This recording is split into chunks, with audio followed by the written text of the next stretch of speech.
环球大战线深入世界最前线，全球各地观众朋友，大家好，我是叶思敏，我们欢迎前立委蔡正元蔡委员，思敏好，大家好，前国安会副秘书长杨永明老师，思敏好，各位朋友好，前海军舰长吕礼诗舰长，主持人好，各位观众大家好。好，观众朋友，今天节目一开始，今天的最大条消息，我们来看到的是海南岛现在全岛封关了。中国大陆这一回要用它的自贸港来取代香港、新加坡，有机会正面挑战这一些地方吗？这是中国大陆要修理新加坡总理黄循财的一记经济回击吗？等一下我们就会来一次的做解读。我们先来看到今天的3个火线话题，会请来宾帮我们做解答。第一个，有关于中国大陆建的这个自贸港哦，包括了在上面贩售的 B&W， 像网友在讨论啊，价格从60万人民币一口气降为35万，实在太划算了。包括了保时捷，则是从120万人民币直接砍半了。海南现在封关，中国大陆能够取代香港正面挑战新加坡吗？这是第一个问题。第二个问题，我们也会来做关心的是，在海南的这个洋浦港是直接冲上，变成了一个重要的转运枢纽，正面挑战新加坡，这是中国大陆修理总理黄循财的一记经济回击吗？第三个问题，我们也会来一起做关心的是，包括在这个岛上啊，免税还有低税产业也都全部进来了。海南自贸港是中国大陆所布局一个新的对于美国来说的贸易战工具吗？今天就这些议题会一起的来做关心。好，我们赶快来关心到，这是最新消息，海南的自由贸易港现在全岛封关正式启动，这也被视为是中国大陆北京这一次一个高规格、长期性的一个经济实验的发展。有哪一些具体的规划呢？赶快来看细节，包括岛内现在零关税的产品已经有超过6600项了，涵盖的范围也非常多。你想到的包括了日常的美妆啊、家电、保健食品、用品等等日常的消费品都有卖，而且至少70%商品都是免关税的。除了在关税上有特殊优惠之外，包括在当地的企业跟个人所得税也压得非常的低哦，现在压到这个最低税率竟然只有15%而已。那么我们也看到了，刚刚提到的洋浦港是已经开通了它的周遭65条内外的贸航线，等于是连接了全球的资金。北京的目标非常的清晰，就是接下来他希望吸引更多的外资进驻到当地，把海南打造成一个他认为是中国版本的免税岛。凡是商品在这边完成30%在地的附加价值之后，才能够免关税进入到中国大陆还是其他中国大陆的市场。好，我们稍微看一下这个地理位置来说，其实这个地理位置来说真的是非常的重要。海南在这边，包括了它未来可以把这个中国大陆当做它非常重要的市场，好，这边就延伸到中国大陆去了。那海南就可以变成一个重要的研发基地，并且东协国家在这边可以做生产，等于是3线黄金三角一起来做整体的规划。好，我们先来看到在封关首日有什么样子的一些实际的成绩呢？零关税进口的货值已经高达了3.6亿人民币，包括了房市商办哦，2天内有企业就砸下了50亿人民币。那么也有人是一口气买下了上百套小户型的商办，能源企业直接到这个岛上来做疯狂扫货。消费市场民众实在太疯狂了，就是觉得这边买东西太划算。马来西亚1.5吨的榴莲1小时抢光之外，我们来看到汽车销售，刚刚提到的 B&W X5 封关后，这个价格直接砍半，变成35万元人民币就能够开走了。保时捷直接砍半腰斩到这个价格只剩60多万，所以有非常多的民众就说，是不是干脆来这边买车？节目一开始要特别请教委员怎么看了？当海南现在成为亚洲很重要的转运枢纽，新加坡、香港还能守住原本的地位吗？这是对黄循财的一次正面的回击吗？因为他上次在中日的议题上面比较高调的表态，被视为是中国大陆是不是这一次用经济来直接对他做回应？委员怎么解读？这两个没有关系的啦，因为海南自贸区的规划设计是很多年以前就有了。那个时候高市早苗会不会当选这个日本首相，根本八字还没撇啊！这第一点，第二个就是说，那现在时间上刚好，但是也不能解读啊。我很肯定跟他讲，大家也听得不舒服，海南没办法取代新加坡，也没办法取代香港，它会形成三角分工。我这是从经济学推出来的结论。你让人看说哦，这边买很便宜，可是你知道这边买开不到新加坡啊，你保时捷买车你开不到香港啊，甚至开回广东就要加税，因为它是2层关海关嘛，它第一道线是自由的，你自由不加税自由进来，但是第2道税你要开进广东第1道关要不要课税？目前不清楚哦。那如果第一个，如果你广东不课税，不是自由的进入中国大陆了嘛？其他中国大陆的车也不都挂了吗？那如果说你课税，就表示你车只能在海南使用哦，你开不到广东，那在海南用的量有限嘛，所以对整个没有影响。所以我们不能把它扩大成说，好像它的每一样东西啊都能够弄到大陆去。那你知道美妆产品家电买的量有限啊，你会在这边买了家电，然后带回中国大陆变冰箱吗？不至于吧，你的货运成本多高啊，所以我是要很务实的来看，就是说。海南它最重要的是船运港，它船运用量最大。未来如果变成这个飞机啊可以转运了，那也非常好。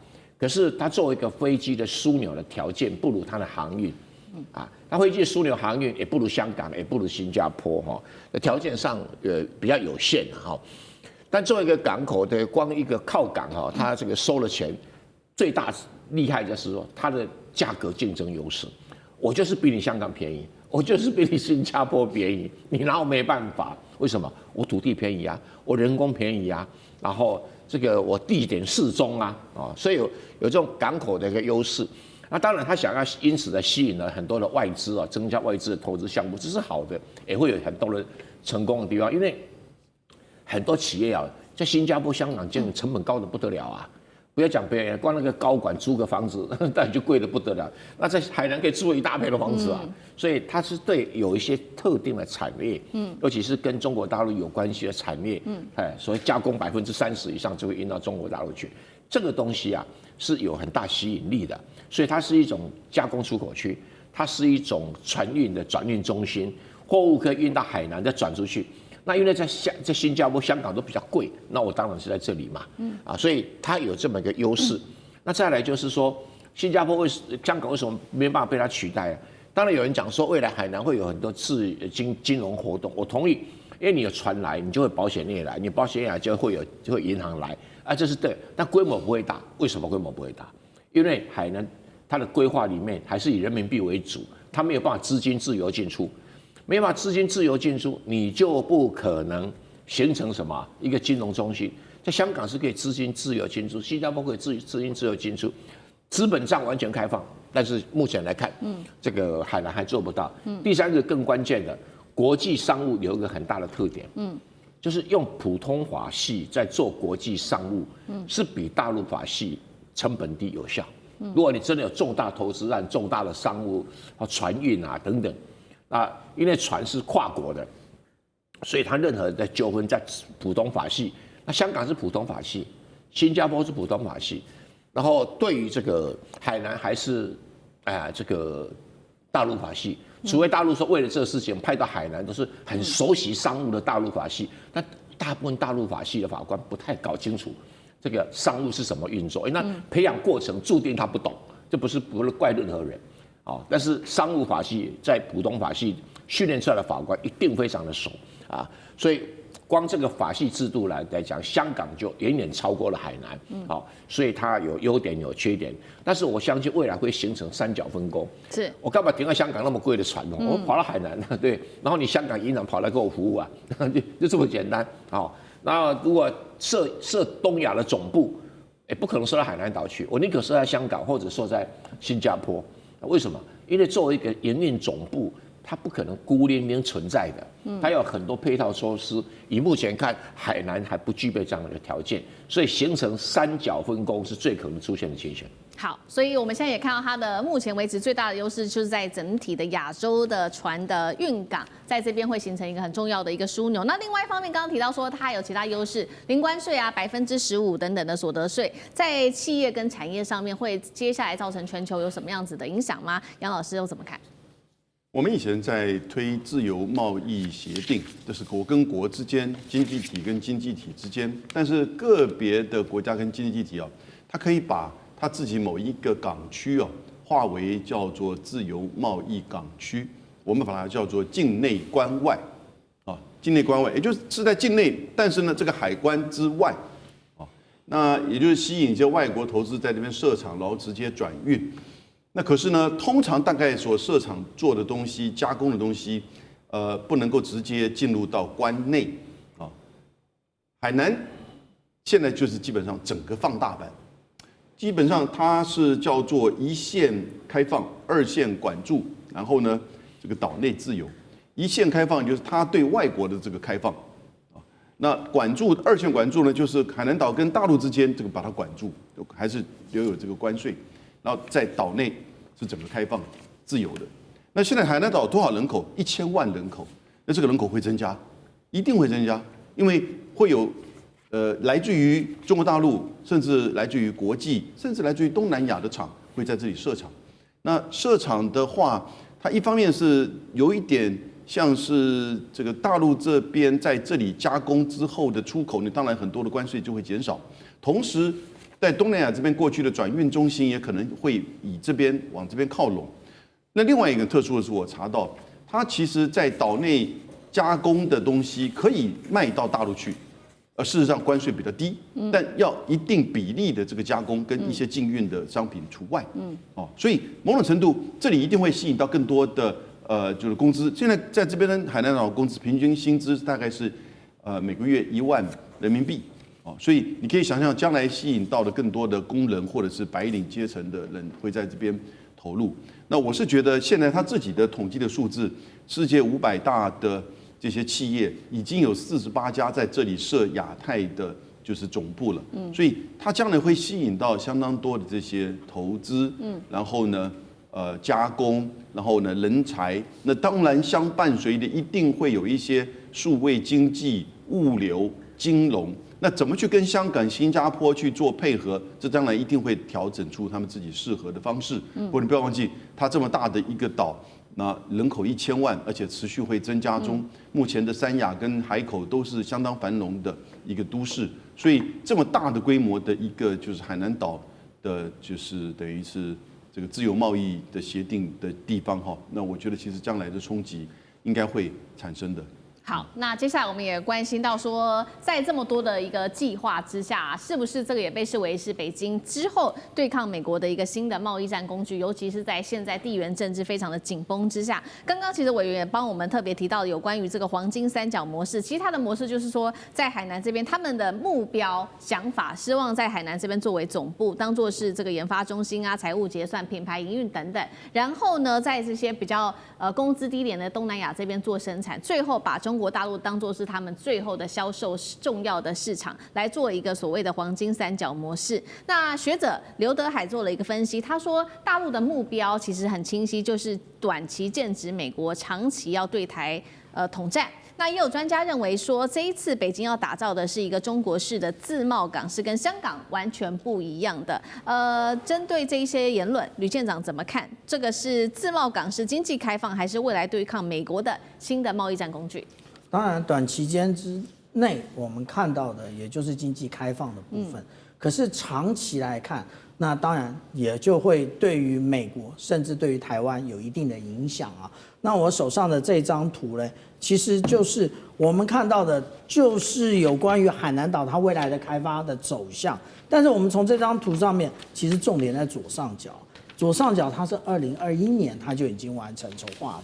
也不是说最近突然才想到这么一件事。那现在有很多人认为说它是可以进行炒房的啊。那如果是个人或者是我们讲到的企业总部，那他们购买房产，那当然是无可厚非。可是从2015年的时候，实际上来讲，海南就已经对于批地啊，就是你买一套一套房子可以，可是你要买一片一片地，对不起，那时候是就已经被暂停了。那我们讲到你要能够成为转运中心，除了那个货畅其流之外，最重要的也就是人才。那我们刚刚讲到有关于这么低廉的一个个人所得税，以及这么方便的一个生活，其实都是要让人愿意进来。那进来之后呢，才有未来替代这一个无论是香港或者是新加坡的一个可能。那最重要的，我们讲到说，它这个位置具有了它的一个要素禀赋的部分，也就是它的地点。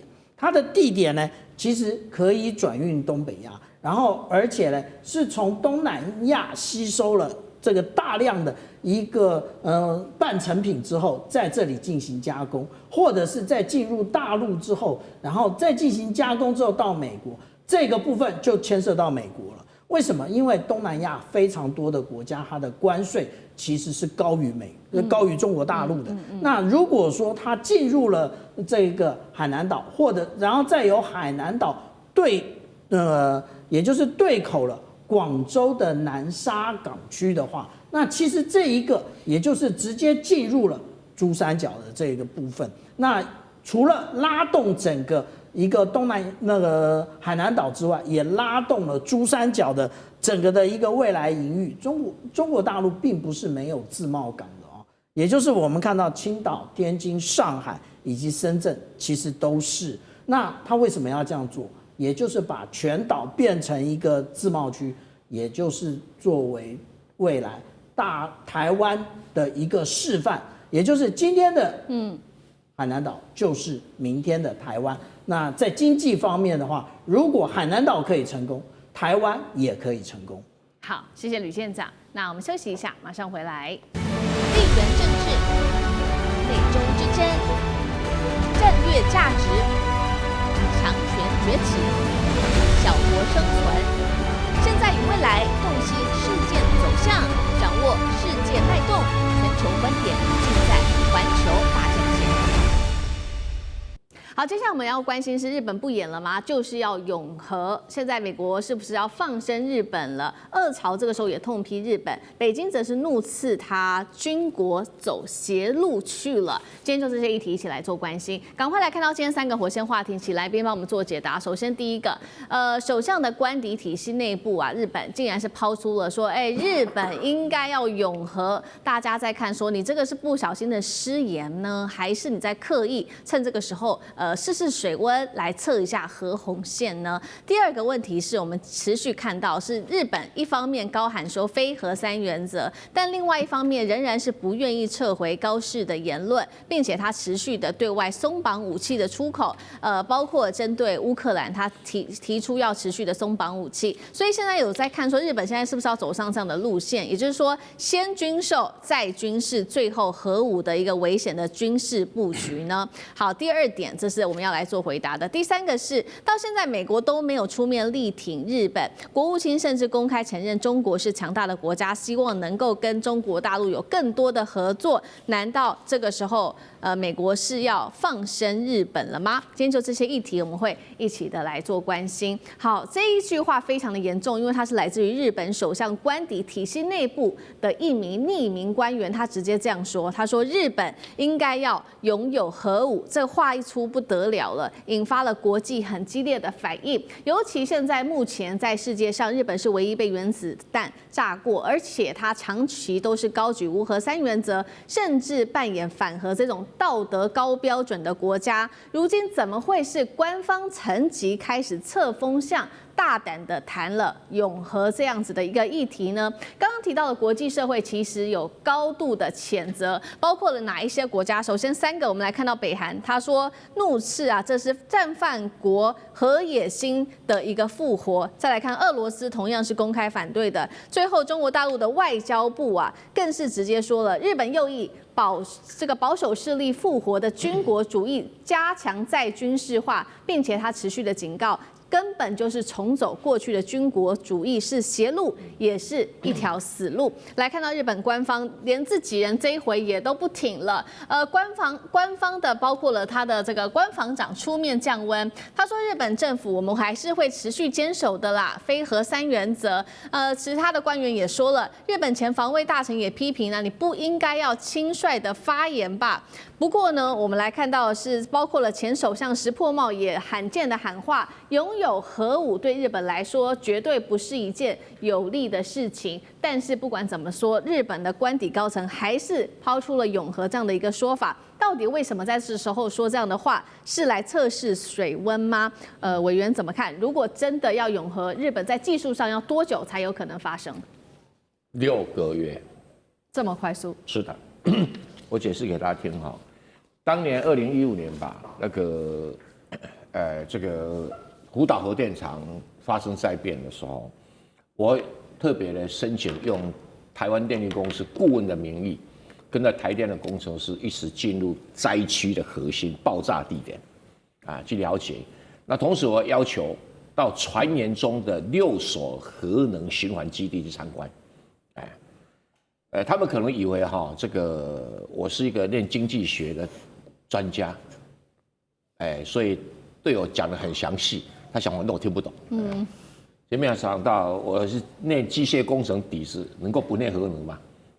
所以我就问得很清楚，就他们那些专业技术人员也没有政治警觉性，讲得很清楚。所以为什么斩钉截铁6个就做出来核能武器，而且可以做5000颗以上？为什么？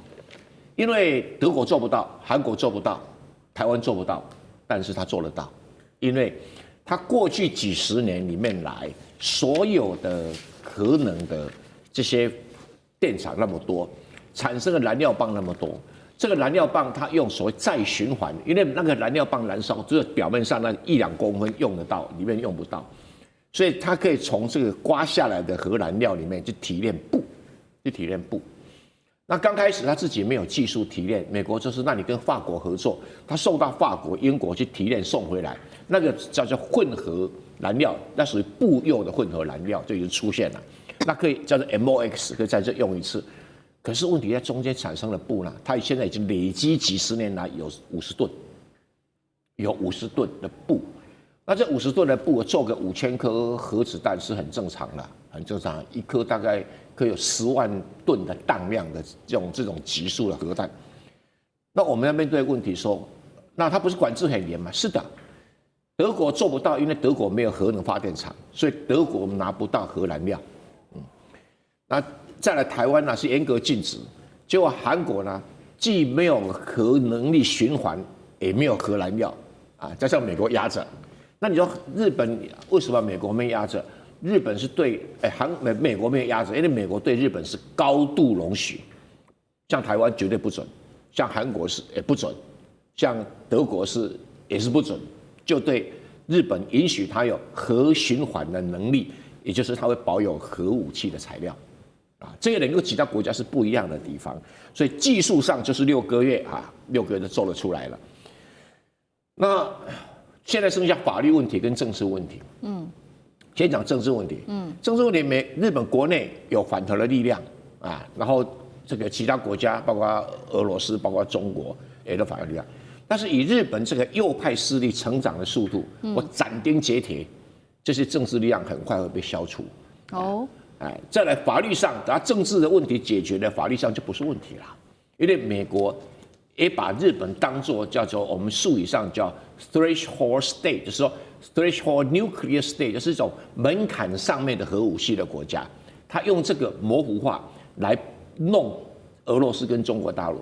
那中国大陆很生气，俄罗斯很生气，但是你又能够奈他如何？你真的拿了没办法，经济制裁派不上太大用场。然后他现在唯一的是他国内要摆平，美国要能够逐渐放松。可是以美国军力后退无力推前，日本是最好的恰当的。那所以我们还有一个台湾或者很少人注意到一个政治学理论叫做国家生成理论。他早年研究美国殖民地或者研究非洲国家，有人去研究这个国家生成理论。但是我们中国人不是我们中国人觉得我4000年前就是国家啦，我根本没有什么国家生成理论，只有国家生成以后领土扩大或缩小的问题，并没有国家生成的问题。那很多国家是有国家生成问题，像美国殖民地变成国家，这种国家生成理论就是说，当一个国家生成之后，如果它主权受损，它会想办法用最大的力量主动去把这个弥补上来。日本就是这个现象。他不断的要想，我军事要再军事化，我要核武。为什么不能核武？那个北韩、这个印度，还有那个巴基斯坦都会非法拥有核武，为什么不行？何况我实力要比他更强，技术要比他们更先进。所以这种国家生成理论，在当这个美国对日本的控制力逐渐的衰退，而且逐渐的有需要的时候，这个空间就出现了。所以他不断的要去填补他主权所缺的这一块，而这个长期趋势没办法挡。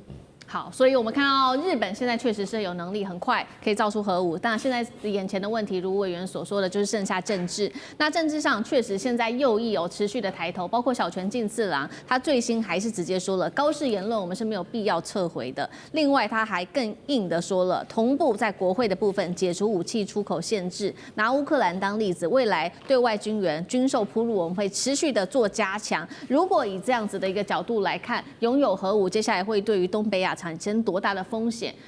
国际社会怎么办？中国大陆吞得下去吗？吕舰长怎么看？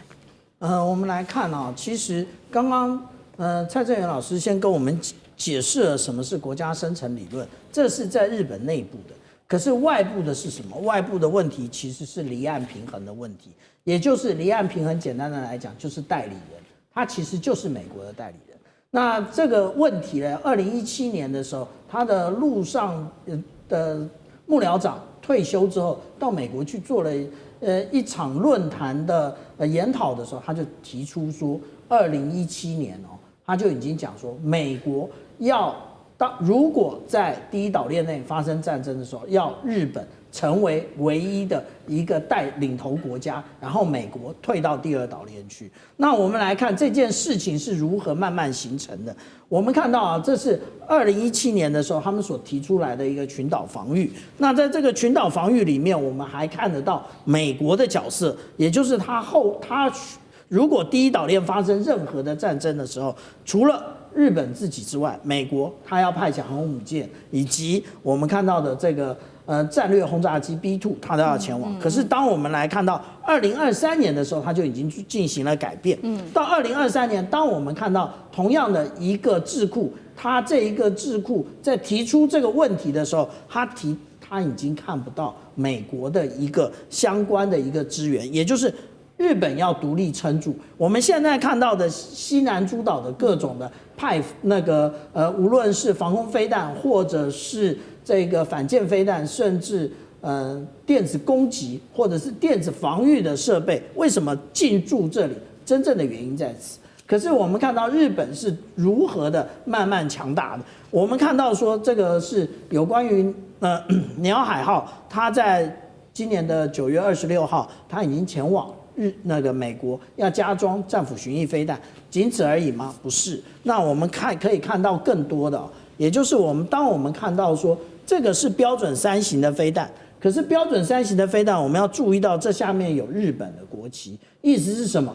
这个是有日本的技术在里面的。所以当我们看到这张图的时候，我们再看到另外一张图，大家就会非常的有感觉了。这个也就是现在要部署在与那国的这一个03式改进型的防空飞弹，改进型是在大家右下角这边看到的，是不是跟标准6型非常的像？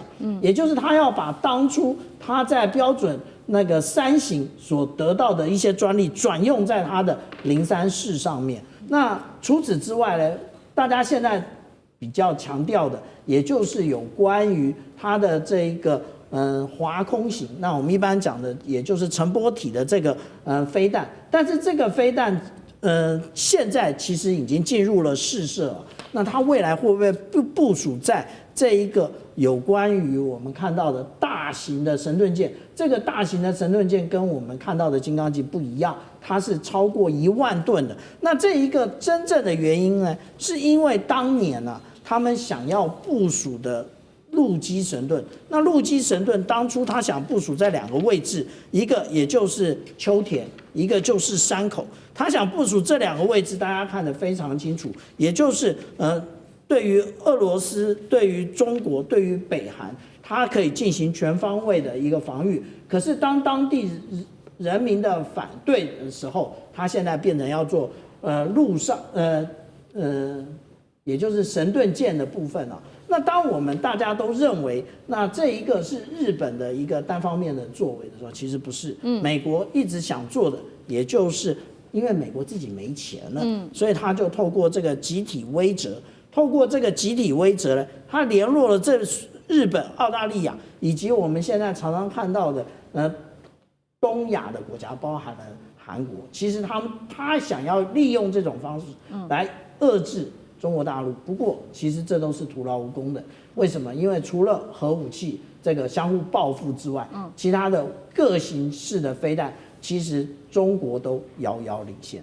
好，确实，所以从整体可以看到，美国现在在第一岛链亚太地区这边在后撤，那希望前面这些第一岛链的国家可以自己来军事加强来对抗中国大陆。那确实，在日本方面，我们看到除了在军事化扩大它的军事布局之外，还有可能发展核武。那针对核武这个问题，到底目前美国的态度是什么呢？最新我们来看到，国务院只说日本是核不扩散全球领导者，其实他没有说太多话。另外，国务卿卢比欧直接在这件事情上，他也没有多做什么回应，他只是说中国是一个强大的国家，美国希望跟北京进行成熟务实的合作。所以，到底美国的态度是什么？是默默允许日本去做吗？那接下来中国大陆面对这样的威胁，可能会有什么样的动作？杨老师又怎么看？美国目前不能够讲太多话了。那当然，一个长期吃素的人，他突然今天吃荤了，那旁边的人还说你还是吃素比较好哈。那并不代表就是他将来不会吃荤呢。18号晚上，在官邸来自于防卫省的高官，在众家媒体的面前就说：“哎，接下来是我个人的意见。”他说日本应该要拥有核武。以目前面临到朝鲜跟中国大陆的军事威胁挑战，但他认为，在国际的反核以及核不扩散的条约的限制之下，高市政府大概短期之内很难做突破。第二天19号早上，所有的报纸就疯了，读卖新闻、朝日新闻、共同社通通就报道了。这个绝对不是他个人的意见，日本的官员、官僚出身的官员，而且在官邸工作。他其实讲的话，而且是跟众家媒体一起讲，一定是代表一个讯息出来。结果19号早上，官房长官自己讲话，媒体就问他说：“哎，这个官员而且是有名有姓的哦，哎，你怎么处理？”官房长官说：“那是他个人意见，要把他辞职，他不回答；要把他收回这个意见，他也不回答。”就等于是确认了。那一天19号的下午，小泉进次郎防卫大臣前往美国，在美国的海军基地，在横须贺的海军基地的美国的核动力潜舰去参观。各位，日本现在在做这个战略，就是发展的突破哈，它可能大概3种想法。第一个就是真的自己拥核，就像刚才蔡委员所讲的，没有错。它有至少47万吨到50万吨的钚，那日本的所有的核电厂每年所需要用到的这个钚元素啊，大概只要3万吨。那多出来的做什么呢？这个中国大陆已经在国际原子能总署提醒国际上注意这个问题。但是要它发展真正的核武哈，时间点是什么？平时一定做不到，你6个月也不可能，平时一定做不到。和平时期就是台湾有事的时候。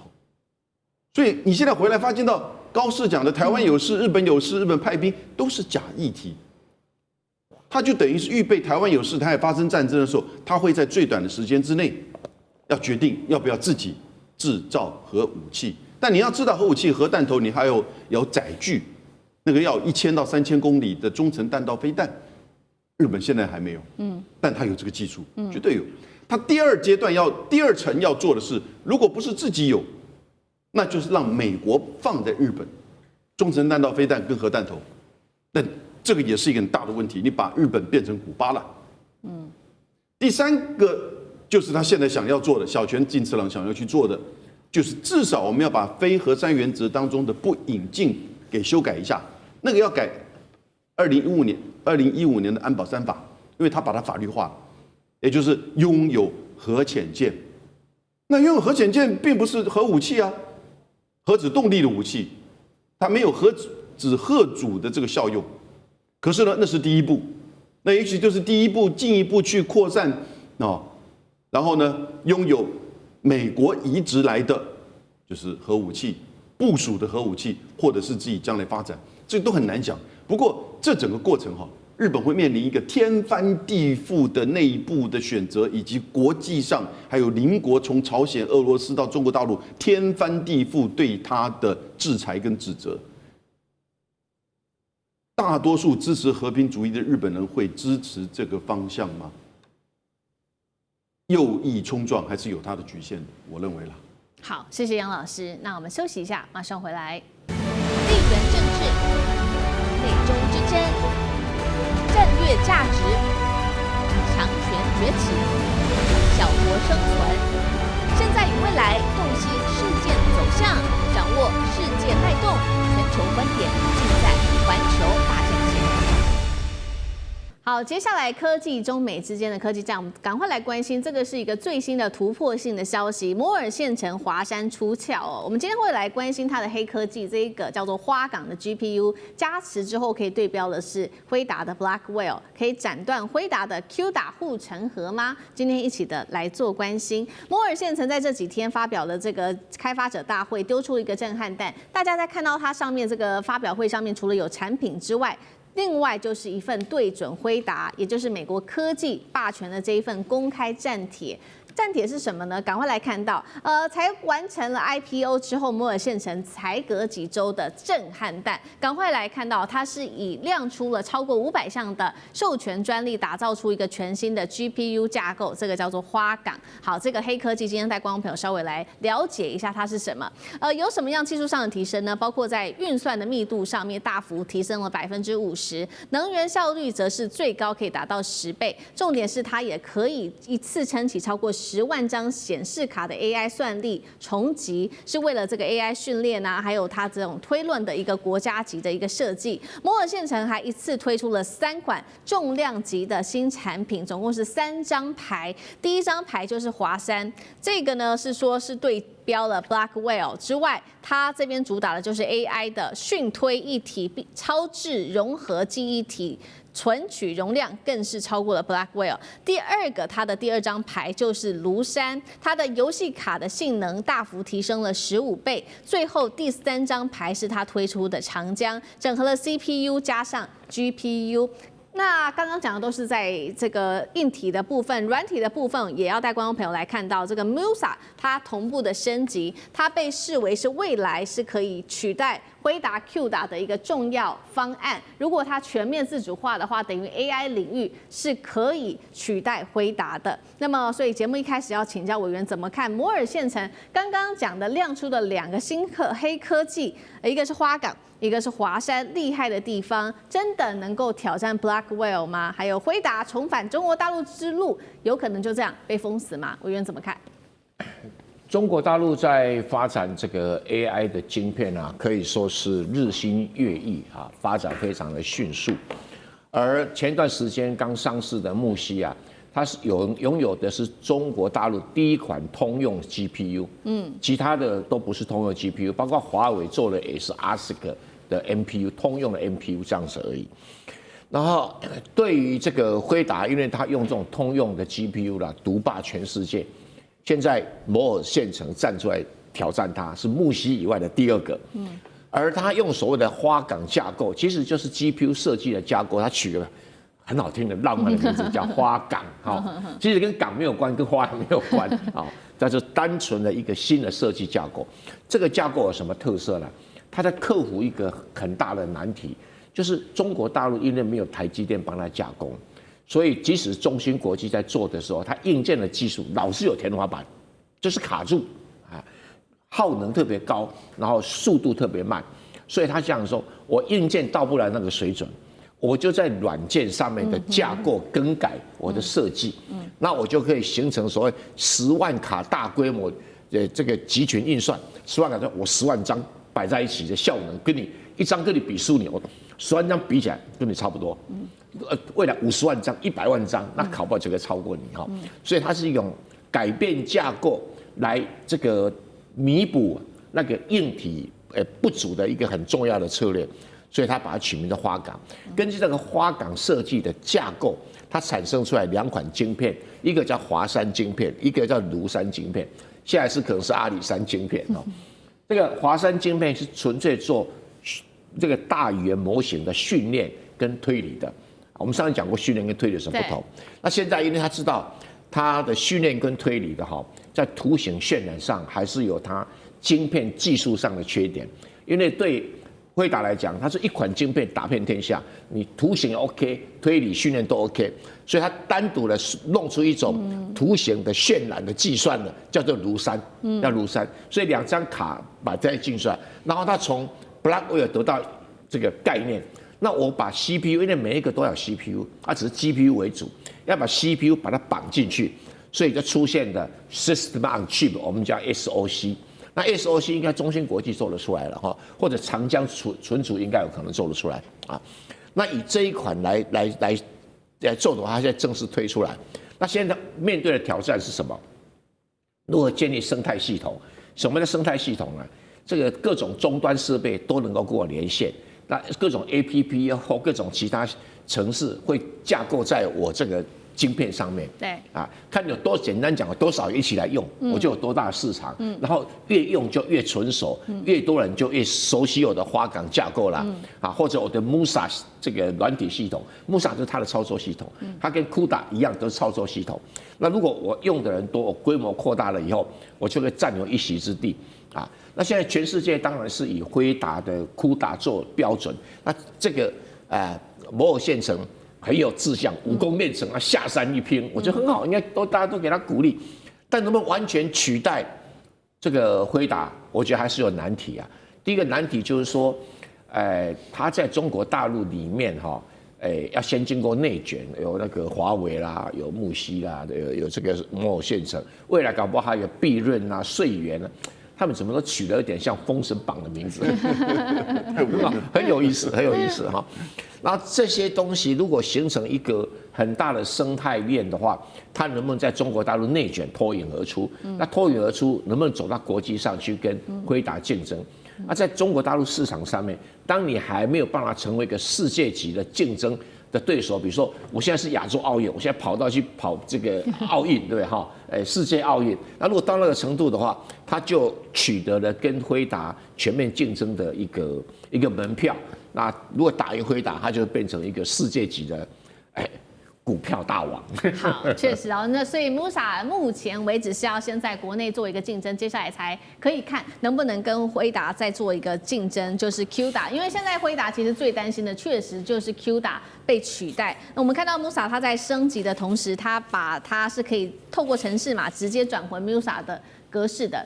那让另外一方面，开发者也不用全部重写，这个是 Musa 它等等它目前拥有的一些优势。杨老师又怎么看？CUDA 其实是NVIDIA 针对它自己发展出来的 GPGPU， 这叫做通用图形跟计算模式的这种称呼。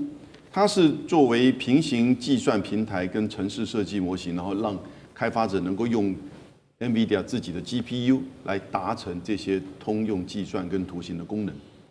那 Musa 现在发展出另外一套的，就是说比他认为说可以跟他相比拟的。可是我看到大陆这边自己本身的就是研究哈 ，Musa 跟 CUDA 之间的差别从3个层面。第一个就是技术代差多少呢？他们认为至少还差2-3代，也就是他们认为差一个摩尔线程，就用一个摩尔线程过去这10年的5年来的这个功力，还差这样子的一个阶段。然后你看到摩尔线程用的是14奈米，而就是 NVIDIA 已经用到了是4奈米，摩尔线程用的是12奈米。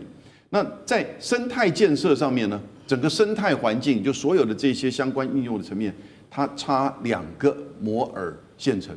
那这个差的就更多了，对，因为你光是在技术差2-3代，你在整个生态运用层面差的就更多，因为它才刚出来嘛，而且5年来才做到，就做到什么？做到 NVIDIA 过去10年来走的路，NVIDIA 差不多是16年、17年，然后呢，在18年左右的时候才出现最新运用的 AI 这个 GPU， 所以摩尔线程其实是这个快速超车是没错，但是还有一代差距。然后呢，在产业链的自主的第3个层面呢，又差一个摩尔线程。也就是说差大概5年的时间，大概整个你就看到其实有一段差距了在技术、在生态、在这个产业链指的也会是在应用的这个层面。不过他们还是强调，以中国大陆自己本身内部的市场以及政策的提息，还有就是摩尔县城跟相关的这些中上下游，它过去的几年的快速超车的成效，我看到这2天在大陆召开就是两岸企业家峰会，那有一些台湾这边的这个企业家的观察是，未来3到5年，中国大陆会在 AI 晶片会有更快速的突破，所以讲的大概就是摩尔县城跟其他相关的，还有新凯莱，那指的是仪器的层面。是好，所以这一场中美科技战，我们刚刚看到，除了比较中美之间的这个软硬体之外，另外一方面，其实中国大陆还有的优势就是现在在能源的发展上面，不管是它的发电量，或者是它的整体的成本，其实都是比美国还要更优势的。我们来看到中国大陆的发电产能是3300 gigawatts， 那美国是1260，整整大陆是多了2倍。成本方面，大陆是1度电3美分在内蒙古，美国的维吉尼亚是7到9美分。美国还有机会翻盘吗？在这一场中美 AI 大战上面，吕县长怎么看？无论是辉达的 QDA， 或者是摩尔县城的 Musa， 不管你要是哪一种，你要成功的运作，你都要依靠的是电力。如果没有电力的话，万万不能。为什么？我们从这张图，也就是美国那个从2010年到2026年的一个电力需求，我们就可以看得出来。其实原来的这一个都是线性发展，可是到了2023年之后开始跳跃，那也是爆发式的成长。为什么？因为这时候已经进入了 AI 的一个世代了哦。那也就因为如此，所以我们看到在之前2022年，那这个时候还是拜登这个时期。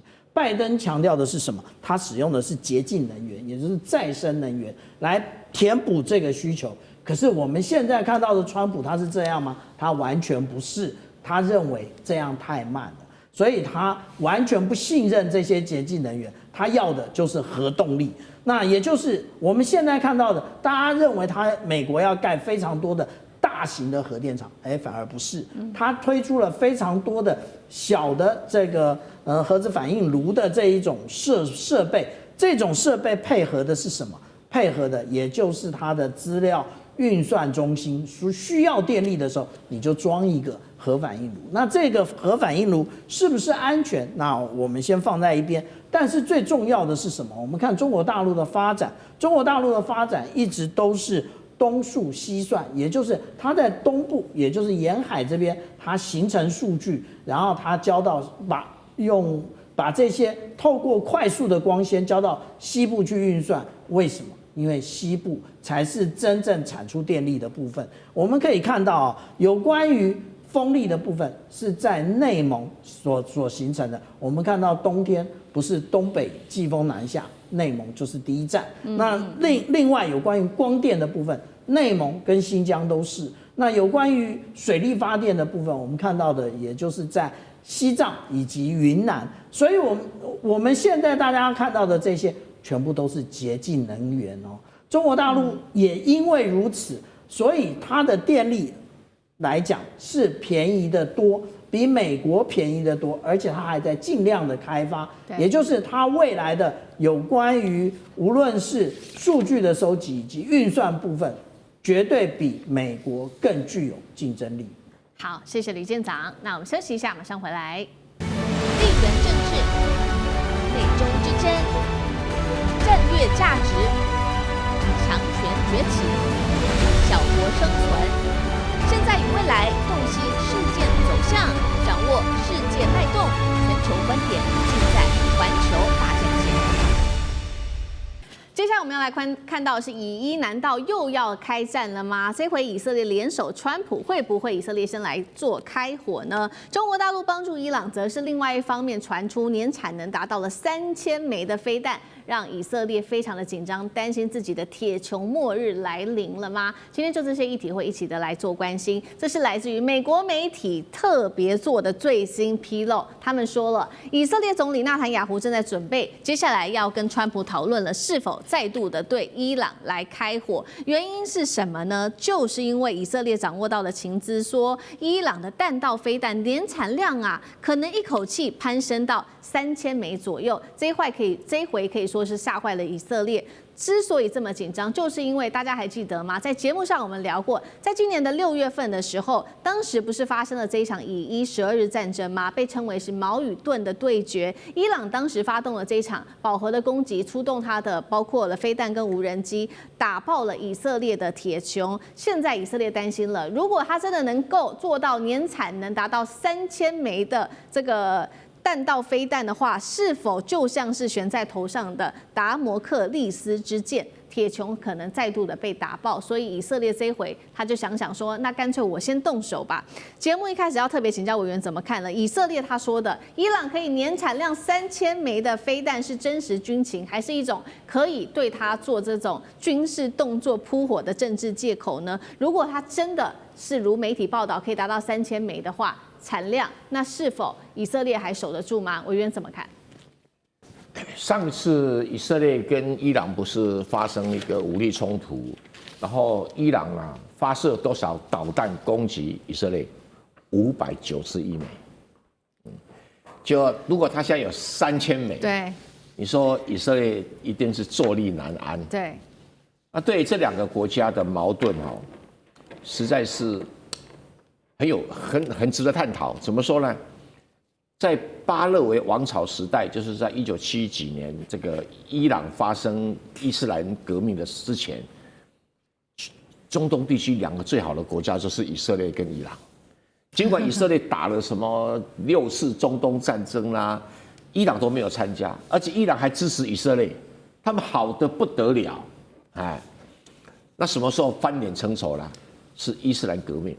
伊斯兰革命啊，这个对于他们这些新的伊斯兰教掌权的人建立一个宗教国家，他们认为以色列是美国的代理人，就是为了要来消灭伊斯兰国家。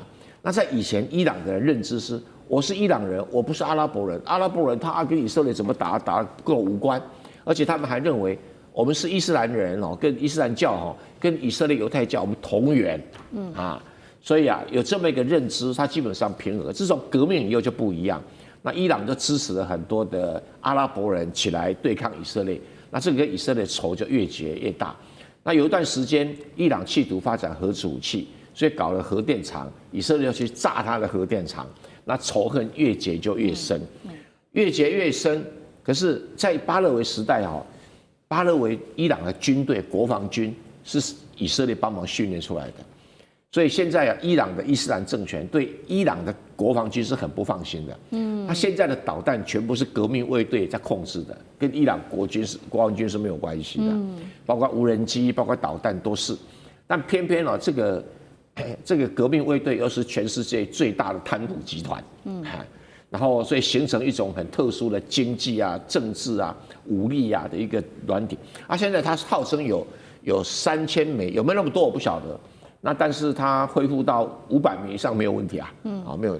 那对伊朗的生产能力啊，以色列就可能会采取行动，然后采取行动一定要美国同意啊，美国会不会同意啊？当然会同意啊，对啊。如果你有能力把它铲除一样啊，美国为什么不同意呢？搞不好美国还帮你守啊，提供适当的炸弹等等。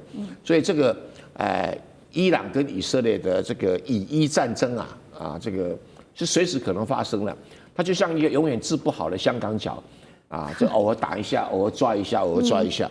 那你说会不会爆发大型战争？又不会，所以都是空战。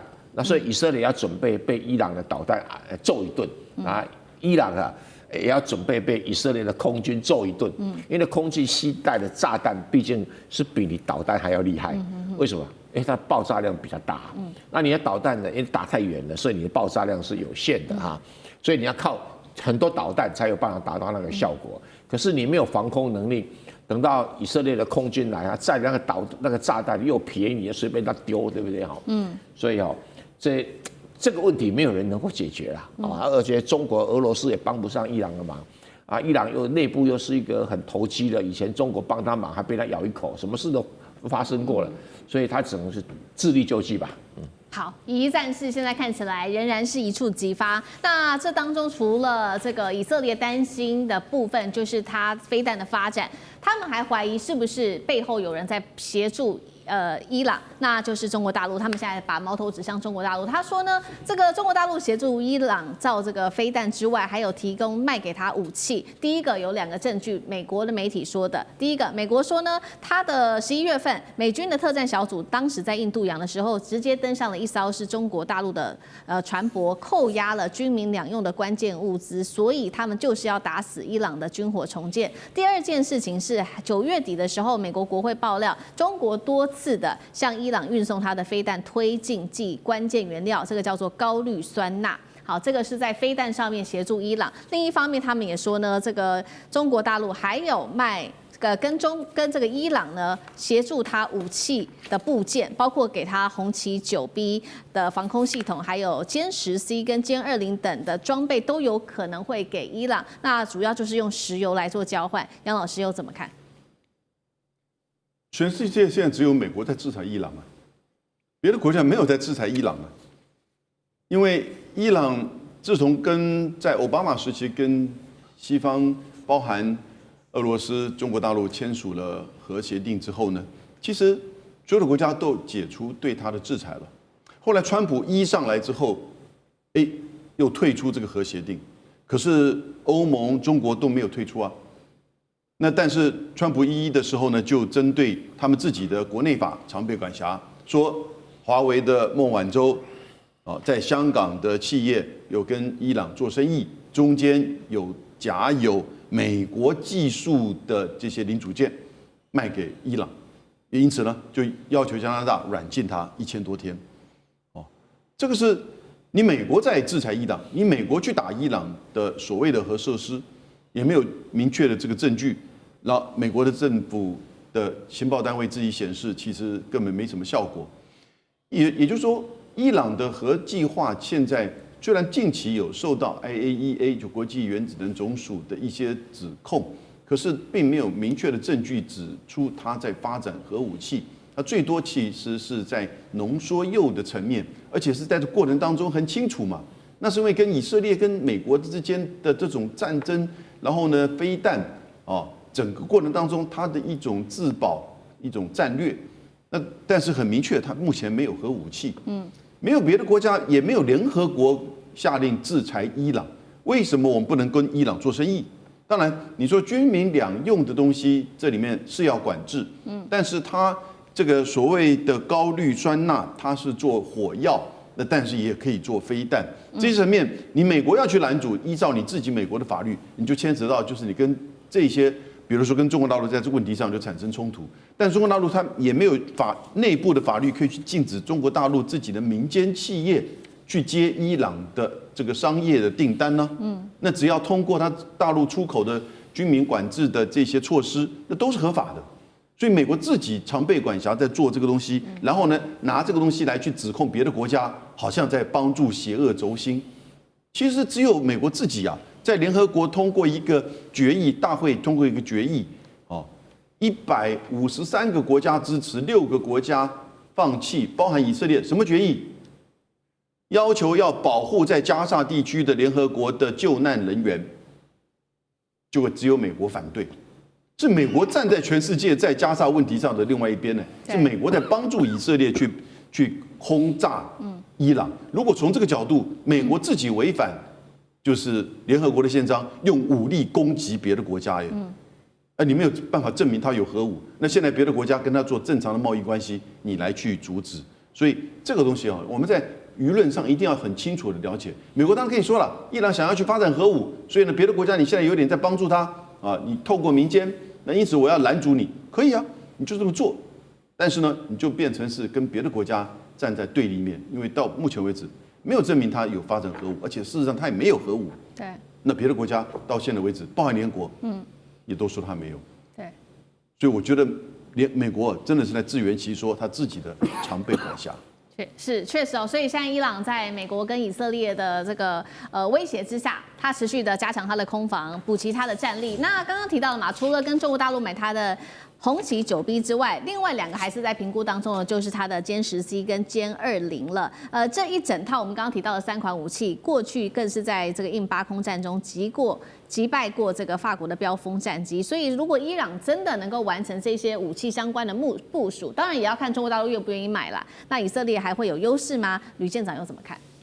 当我们每一次都用显微镜甚至电子显微镜在看伊朗的时候，我们是用什么样的角度来观察以色列呢？我们都用望远镜啊，也就是看不清楚也没什么关系。每一次出现这个问题的时候，是不是都是当中东已经获得一定的和平，以色列应该要恢复到正常内阁要重新改选的时候，纳坦雅胡这时候就来了。但是呢，我相信现在对于川普来讲，他一定是很困扰的。为什么？因为如果我们看到他刚刚发布的美国的国家安全战略的时候，他特别有讲到中东这一个部分了。其实中东的部分，他们是要撮合那个大家来扩大这个亚伯拉罕的这个协议，并不是要进行打仗。那如果说我们讲到要进行飞弹攻击的话，刚刚那个蔡正元老师告诉我们591颗啊，大家认为591颗是长什么样？就是类似这个样子。这个是从约旦河西岸